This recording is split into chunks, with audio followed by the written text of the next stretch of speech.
मुंबई ठाणे नवी मुंबईत मुसळधार पाऊस सुरू आहे। काल दिवसभर विश्रांती घेतल्यावर गेल्या अर्धा ते पाऊण तास पावसाची जोरदार बॅटिंग सुरू आहे। यामध्ये मध्य रेल्वे 20 ते 25 मिनिटे उशिराने धावते तर पश्चिम रेल्वे 5 ते 10 मिनिटे विलंबाने धावते।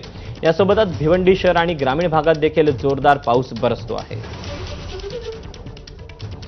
आपल्याला मुंबईतल्या पावसाचे अपडेट देतोय राजू सोनाणे। राजू, सध्या मुंबईमध्ये कुठे कुठे पाऊस पाहायला मिळतोय, रस्त्यांची रेल्वेची काय नेमकी परिस्थिती आहे?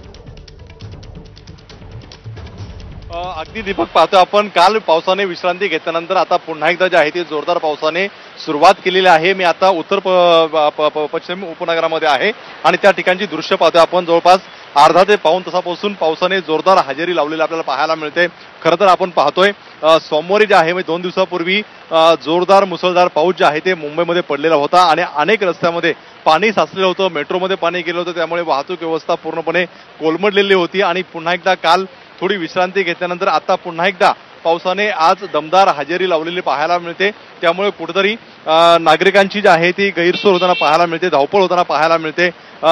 मध्य रेल्वे असेल किंवा अगदी पश्चिम रेल्वे असेल, दोन्ही सुद्धा उशिरा धावताना पाहायला मिळत आहेत। तर आता अनेक ठिकाणी ट्रॅफिक सुद्धा व्हायला सुरुवात झालेली आहे।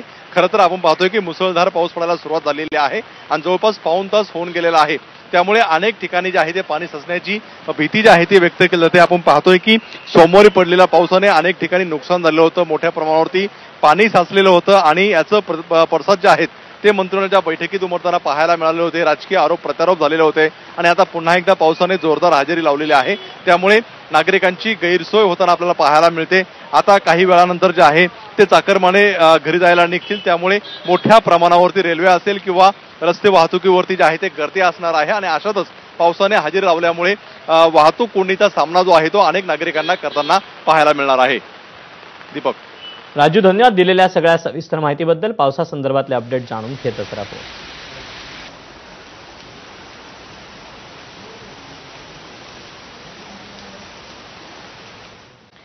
आणि या बातम्यांसोबतच